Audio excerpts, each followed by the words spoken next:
And good evening. We are doing it live here weeknights in the 5 o'clock hour, Yabba Dabba Do time on this Friday evening here in Los Angeles. Mottek On Money, 5 nights a week for you, live on the air here in 790 KBC, streaming live online worldwide at kbc.com. And yes, the on-demand Mottek On Money podcast for you at kbc.com, Apple, iTunes, all of your favorite podcast platforms. Well, mixed finish to a mostly lower week, a lower month, and a lower third quarter of 2023. Now in the Wall Street history books, stocks heading mostly lower today in reaction to what we're told is the Fed's preferred measurement of inflation. The Personal Consumption Expenditures Index, the PCE as it's known, showed that core prices, which take out the volatile food and energy categories, rose 0.1% in the month of August. That was a bit lower than expected, while the year-over-year inflation rate slowed to 3.9%, but that's still nearly double the Fed's target of 2%. The latest report saw rising energy prices pushing upward on the headline PCE index, which rose 0.4% in August, its biggest increase seen in 7 months. The Dow coming in for a closing loss of nearly 160 points today. The S&P 500 ended lower by 12, and the Nasdaq managed a closing gain of 18 points. For the week, we did see the Dow down 1.3%. The S&P 500 gave back 0.7%, and the Nasdaq managed a slight 0.1% gain for the week. All three posted both monthly and quarterly losses. Among the winners today, shares of Tesla moving up 1.5%. The EV maker and member of the Magnificent Seven group of market-leading stocks up 1.6% ahead of delivery data expected next week. Rising benchmark government bond yields. In fact, they rose dramatically during the past week and the past month, sending fixed-rate mortgage rates to 23-year highs this week.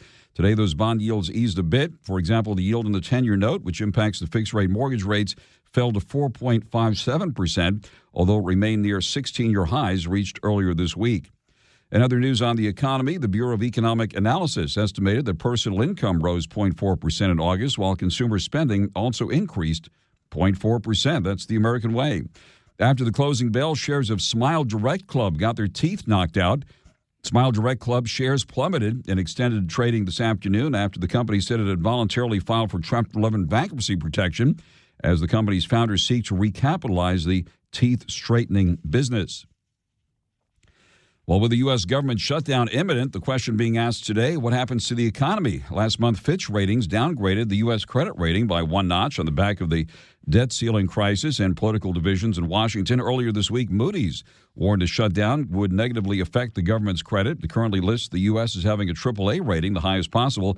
The worst-case scenario, they say, is a full quarter shutdown. That could cause a 2 percentage point reduction in economic growth, according to estimates at Moody's.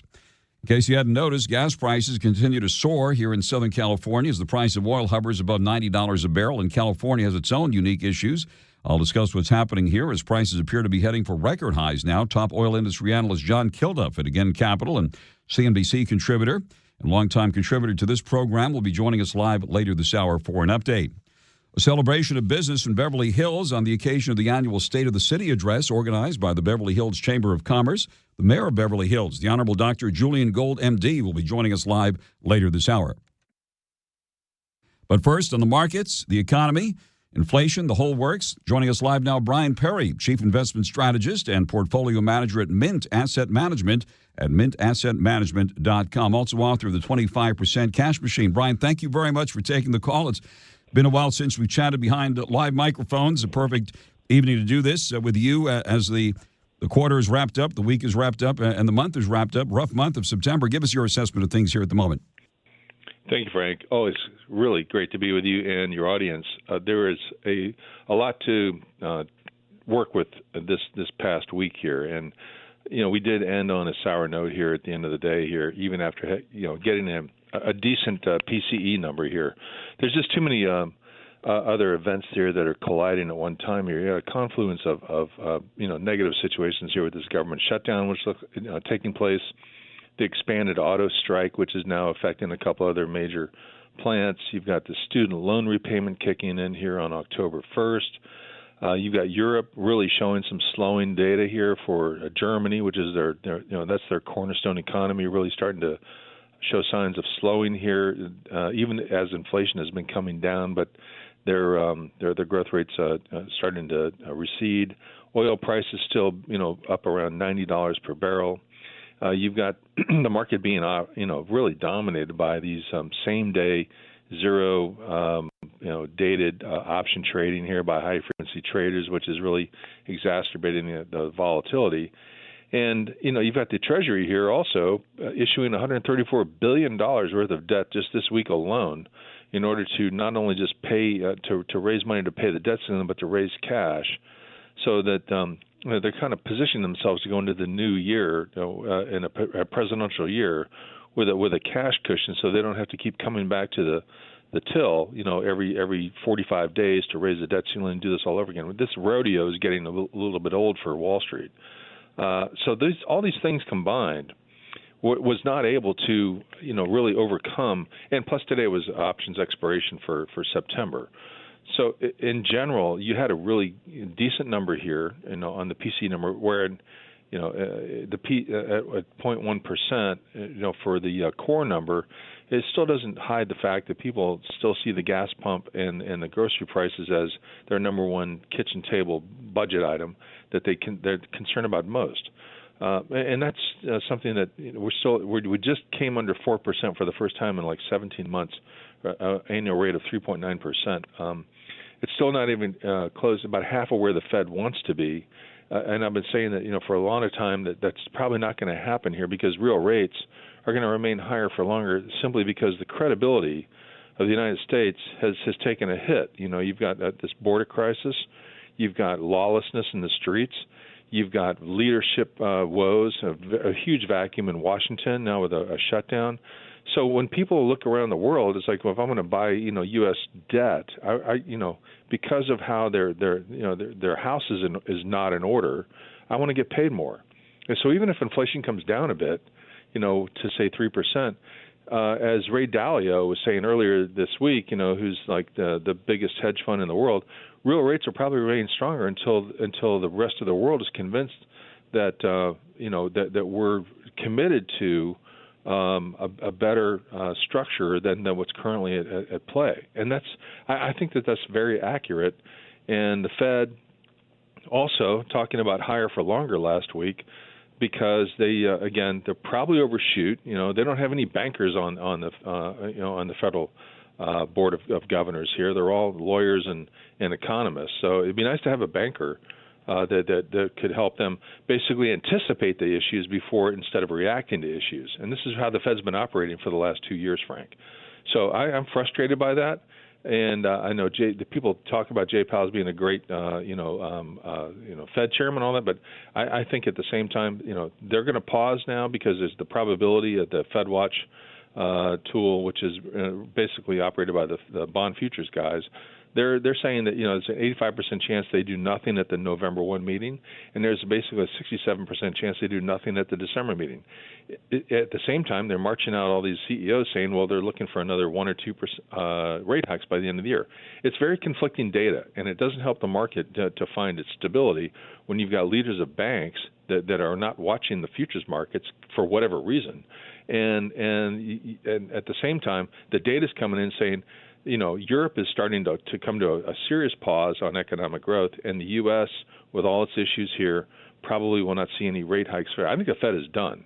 And so from that standpoint, the market's trying to find a bid. It got off to a good start today, and then it faded in the end of the day. We have a 2-year vacuum between now and when real earnings start to come in, between now and the 13th of October when the banks start to report. So we could still see the S&P retest the 200-day moving average around 4,200. But I think we'll be okay. And as they say in the business of Wall Street, sales fixes everything.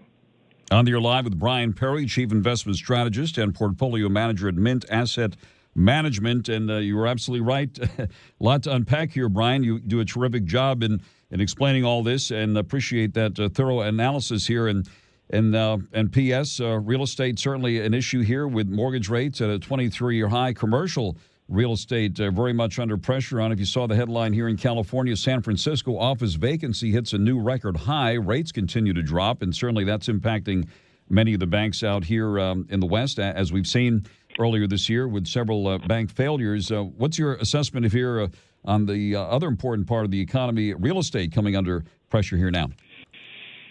Well, it's going to have to work through it, and we've certainly had a long period of artificial appreciation here, where this is an asset bubble, and it has to come in line with reality here. So, as interest rates remain higher for longer, more and more of these banks are going to be having to refinance current property holdings and current property loans, where the values of those properties are less than what they were when they originally financed them back in 5 to 10 years ago. So that's a $2 trillion problem that's facing the community and regional bank industry here for the next 2 years. It's not something that's going to happen right away, but it's an absolutely impactful that the Fed does everything it can to get Fed funds back down to around the 3% rate, so that these commercial properties can be refinanced and maintained at a level that's reasonable, because the loan to values on those buildings are way down from where they were. The valuations have come down somewhere between 20 and 50%, depending on what building you're talking about, because of the lack of people coming back to work. So with these vacancy issues, that are born out of the whole coronavirus problem, then you have a larger problem here of trying to refinance and what to do with these commercial properties that are not well attended and leased up.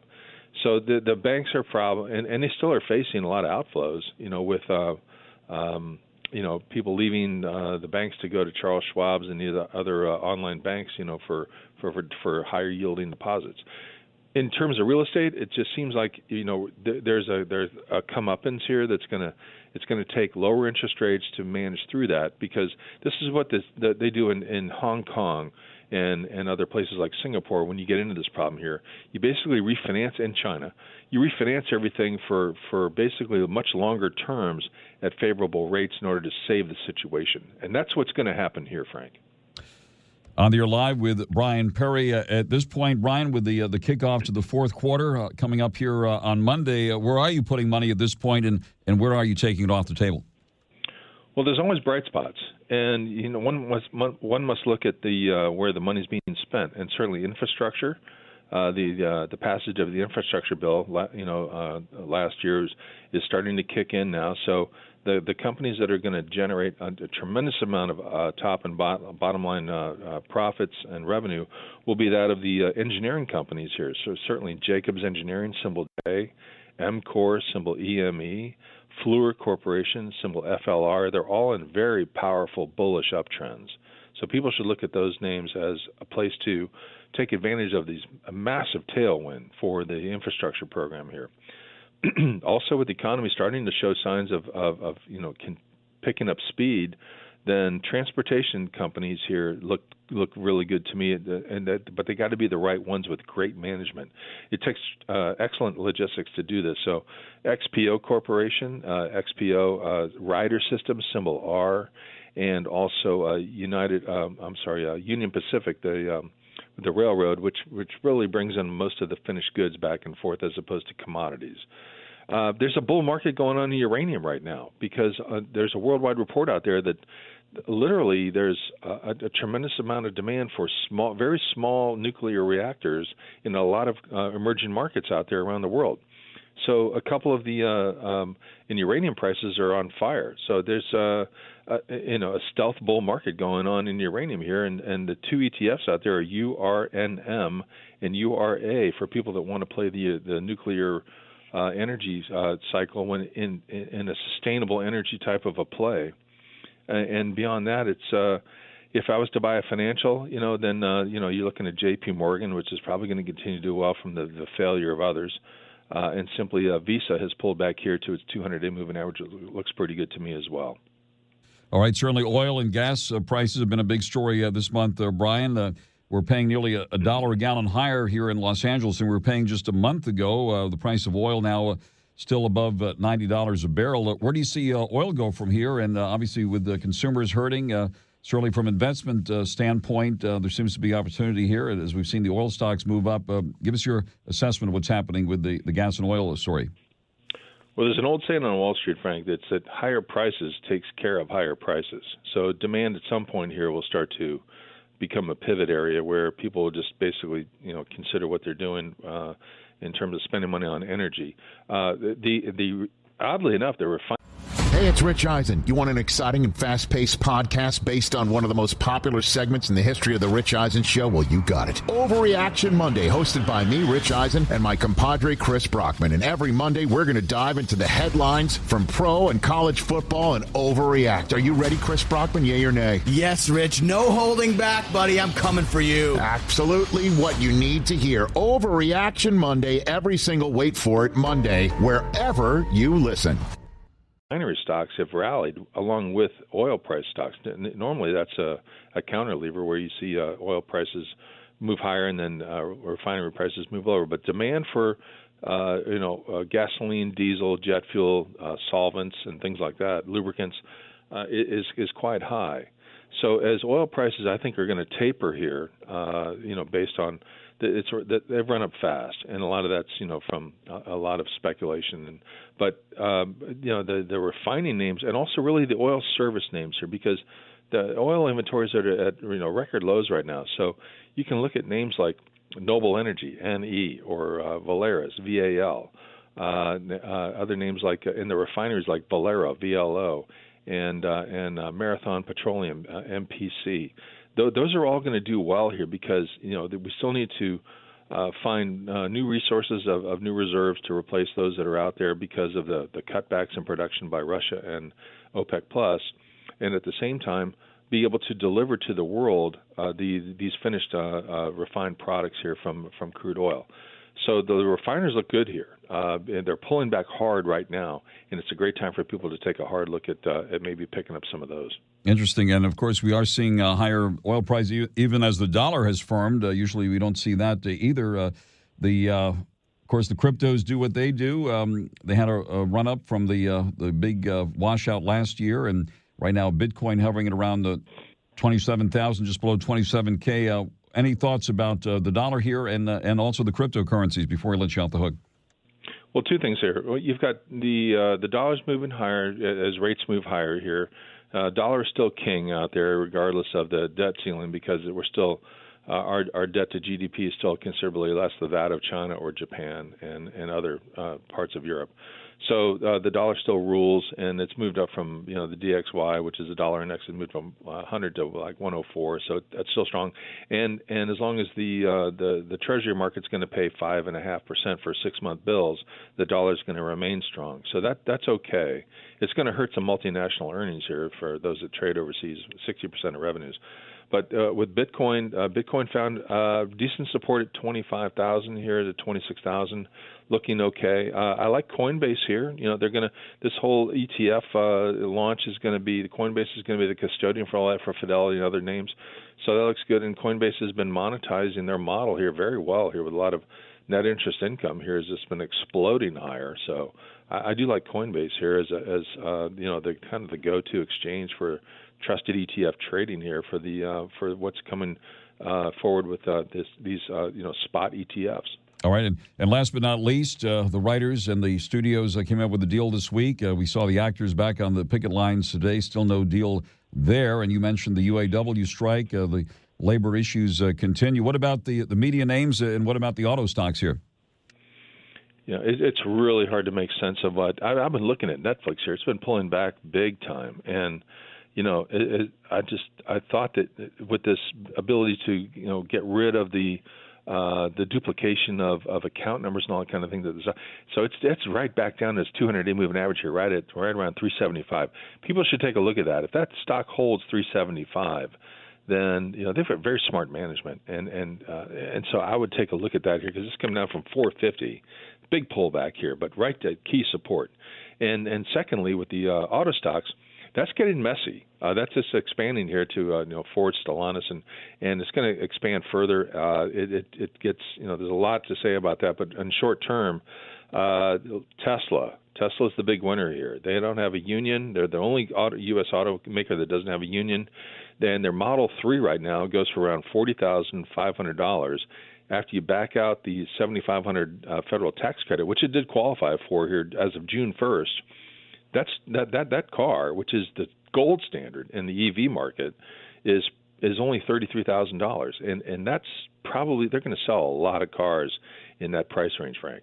All right, Brian. Well, thank you very much for taking the call here to wrap things up for the month and for the quarter and get us started for the fourth quarter, which kicks off on Monday. Brian Perry, Chief Investment Strategist and Portfolio Manager at Mint Asset Management at mintassetmanagement.com, also author of the 25% Cash Machine. Brian, it's always great to have you with us. Thank you very much. We wish you a great weekend. Wish you too, Frank. Have a great weekend also. Thank you very much. And friends, if you're hurt in an accident, you need an experienced advocate, and Clark Fielding and his team of sharks at Fielding Law are on standby, ready to dive into your case. My friend Clark the Shark is fearless for justice and your go-to attorney when injured in an accident that wasn't your fault. Whether it's a car accident, slip, trip, fall, or any other personal injury, Fielding Law is here to make sure you get the care, attention, and compensation you deserve. Fielding Law can assess the circumstances of the case, negotiate tenaciously with the insurance companies, and if necessary, file a lawsuit and litigate to seek fair compensation on behalf of you, the injured party. An injury is a major disruption in your life. Medical expenses, lost wages, pain and suffering, property damage, and other losses incurred as a result of the injury are all part of the damages. Don't try and handle the process alone. You need an expert in the process. The team at Fielding Law are the ones to trust. Put Clark Fielding's number in your phone under the word accident. The number is 833-88-SHARK, 833-88-SHARK, or go to clarkthesharklaw.com. Mottek On Money continues here in 790 KBC, TGIF. Good evening. A mixed finish for the stock market to wrap up the week. The Dow down 159 points today to settle at 33,507. The S&P 500 slipping nearly 12 to 4,288, and the NASDAQ moved higher by 18 points at 13,219. The yield in the 10-year note, which has been soaring lately, eased slightly today, but the damage has been done with those mortgage rates at 23-year highs. Today, the yield in the 10-year note fell to 4.57%, still near the 16-year high it achieved earlier this week. Taking a look at some of the movers today, of course, the price of oil very much in the spotlight, and let's bring that one up here first of all. Down nearly $1 right now at $77 a barrel.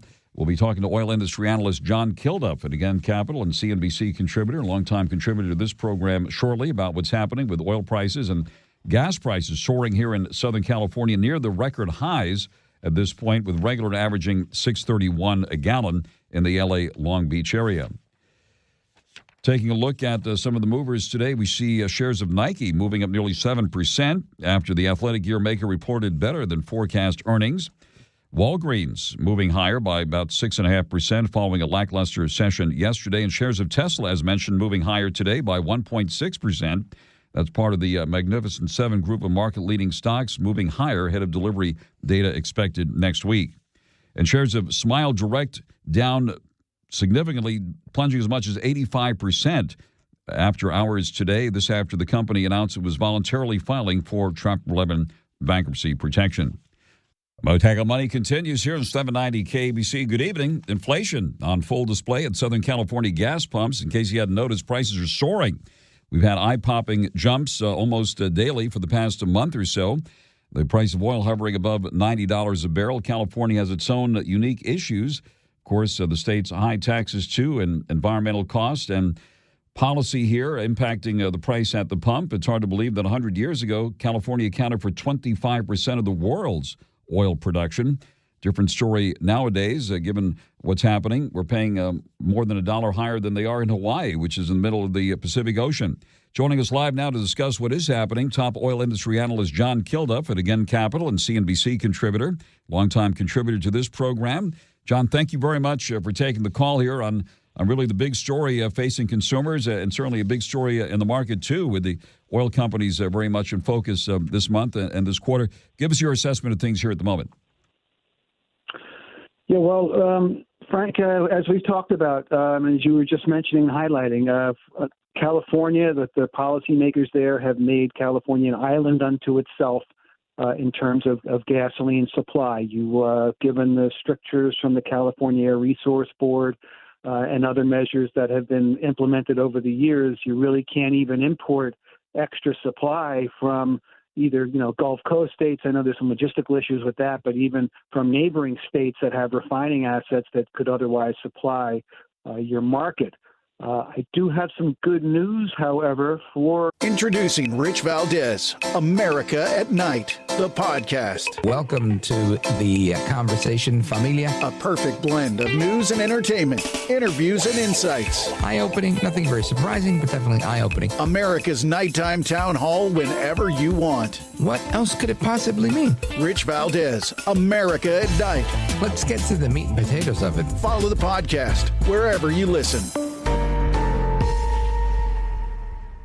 Your driving audience, the move by Governor Newsom, however reluctantly by him, to give a waiver to allow now winter-grade fuels to be sold starting immediately, has wholesale prices, based on the information I'm seeing, down as much as 80 cents a gallon here tonight. So over the course of the next several days, you should see a considerable drop or a noticeable drop at the pump. However, you're still going to be way up there price-wise because of everything else, and all the other wrenches that have been thrown into the price mix from taxes and surcharges and everything else that the California policymakers have chosen to do to drivers out your way. Thanks for breaking that important news here on the air live with the oil industry analyst John KILDUFF. As we've seen in the past, John, gas prices go up like a rocket when oil prices go up, and wholesale gas prices go up, and come down like a feather when they come down. Are we going to see an immediate noticeable difference here, or is it going to be a slow process again? It'll be relatively slow. You should see some meaningful relief by midweek, let's say. But Frank, of course, these poor guys. The gasoline station on the corner is now sitting on $6 a gallon effective gasoline, and now that they roll up to the wholesale rack, we call it, and fill up those trucks, and then they're $1 plus, close to $1 a gallon lower. What do? So I mean, it's a very difficult situation all around. That's part of that. They come down rather slowly, but you will definitely by the end of next week see this 80 cents to $1 a gallon relief that I'm talking about at the pump for gasoline drivers. There's still no relief on the diesel front. Those diesel prices, I know, are similarly, if not higher out your way. That's another kettle of fish that is also in the process, Frank, of potentially easing here. The Chinese have taken their independent refining sector off the leash and are going to let them pump and refine full out, and the exports of diesel fuel from China should hit a record next month, and that some of that supply will sort of reverberate and back up in the global system and give some relief at the pump to everyone around the world. So keep your fingers crossed for that as well. Very interesting. I noticed some stations here didn't change the price from the record high we hit here in Los Angeles last October. Right now, the average price for regular gas here is $6.31 a gallon. That is 18 cents below the record high we hit last October of $6.49 a gallon. Premium now averaging $6.64 a gallon. This is the average price, and diesel now averaging $6.51 a gallon in the L.A. Long Beach area. Of course, a lot of stations charging a lot more than that. So we are seeing eye-popping prices at a lot of places around here. So, what's your prediction, John, on where gas and oil prices go at this point? I mean, Frank, that I got to tell you, those are mind-boggling numbers. I mean, it's just even hard for me to get my head around how much that is. I mean, that is actually European-type pricing. When you go to and drive around, Western Europe, that's effectively what they pay all the time, $7-8 a gallon. But then again, they have very short distances to drive and the like, so it's not that big a deal. Where do I see prices going from here? I'm cautiously optimistic, Frank, for a couple of reasons. For starters, we sort of top-ticked yesterday on the NYMEX trading board that I'm involved with, $95 a barrel plus for WTI. Today, we barely held on to the $90 a barrel mark. We've sold off that much, $5 in the course of 24 hours. So that should also be working its way into lower pump prices for California. The rally in the dollar that we've been seeing is a demand crimper as well globally. So that should be keeping a lid on things. And then watch midweek, there's an OPEC plus meeting. I have the sense, and from what I'm hearing from some of my folks that I talk to out that way in Europe and Vienna, that there may in fact be easing of the Saudi position on their tight supply constraint. I went over those numbers with you earlier in the week here in terms of just how severe the Saudi oil production cutback has been. They're only producing about 9 million barrels a day. U.S. production is pushing on 13. To put that in perspective, we're like out-Saudying the Saudis at this point, at least for a time. The Saudis blink a bit, look for these oil prices to come down even more, maybe another $5 to $7 a barrel by the end of next week if the Saudis do blink. So I'm cautiously optimistic that we've seen the worst for a while. Let's see what the early winter weather brings. That'll be another issue. But again, the diesel portion of this story remains a big problem. Supplies are low globally. That's why I'm keeping a close eye on what the Chinese refiners do in terms of really ramping up here and getting supplies out into the market like they did last year on a record basis that eased things in Europe and then sort of worked its way around the daisy chain around the world. All right, we focus on Main Street as well as Wall Street, of course. So from an investment standpoint in the energy sector, where would you be placing your bets at this point? Well, I know I've been telling folks for some time on your show to stick with ExxonMobil and some of the other bigger refiners and finding exposures. ExxonMobil hit an all-time high this week, Frank. You can't get hurt in Exxon, in Chevron still. I will also tell you, though, Pioneer Resources is a company that we talk about a lot. They changed their sort of payout structure so that now when crude oil prices go up like they have been doing, you get a fixed amount per barrel of profit from Pioneer to you as a dividend. It's sort of like a master limited partnership. I don't want to throw around too many quirky Wall Street terms, but basically you have one of the most direct exposures that I've seen in a long time by investing in this particular company to the price of crude oil. As they bring their profits to the bottom line, they are putting it right out to their shareholders to do what they will with it.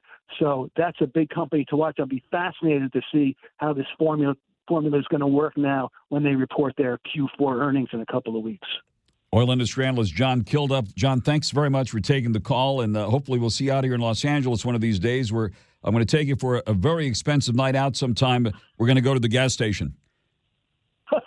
Looking forward to it, Frank. Absolutely. We'll get some gas station sushi to That's top right. it off. Sounds good. John Kilduff, have a great weekend. Thank you very much for weekend. joining us live here tonight. That is oil industry analyst John Kilduff, and again, Capital CNBC contributor, and of course, longtime contributor to Mottek On Money here on 790 KABC. The future of joint pain relief is here. It's QC Kinetics, advanced regenerative medicine. This is amazing stuff. It's Frank Mottek here. If you've been told more steroids or surgery are your only options, don't be so fast. Get a second opinion and learn more about how you can harness your body's own healing agents to attack that joint pain. I'm talking lasting relief. QC Kinetics doesn't mask the pain. These treatments go directly to the very root of the problem using concentrated healing properties placed directly in your joint to restore and repair that damaged joint tissue. Imagine living your life this fall with no more pain in your knees, hips, shoulders, or back. No drugs, no downtime, no surgery. Life's about motion, and QC Kinetics is giving people their lives back with these all-natural treatments.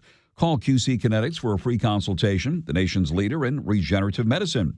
QC Kinetics, locations in Glendale, the city of Orange, Mission Viejo, and now also in Costa Mesa. The number is 213-997-PAIN, 213-997-PAIN. Again, that's 213-997-PAIN. Mottek On Money continues here in 790 KABC. Good evening. The celebration of business in Beverly Hills on the occasion of the annual State of the City address organized by the Beverly Hills Chamber of Commerce. That address was delivered by the mayor of Beverly Hills, the Honorable Dr. JULLIAN Gold, M.D. This week, the Beverly Hills Police Officers Association annual gala was also held, giving the business community a chance to express its support for the police department. Joining us live now is the Honorable Dr. JULLIAN Gold, M.D. Mayor Gold, thank you very much for taking the call here this evening. It was great seeing you on the front page of the Beverly Hills Courier this morning and the great article about your speech last evening at the Greystone Mansion. Give us an update on what's happening there in Beverly Hills. Well, Frank, thanks for having me. It's always a pleasure. We look to you for all that's new in the business world, so thank you for that. Thank you. We're doing great. Beverly Hills is doing fine. This is really a half-year look. I've been in the mayor's seat now for 6 months. We started some initiatives at the beginning of my term. It's an opportunity to update that.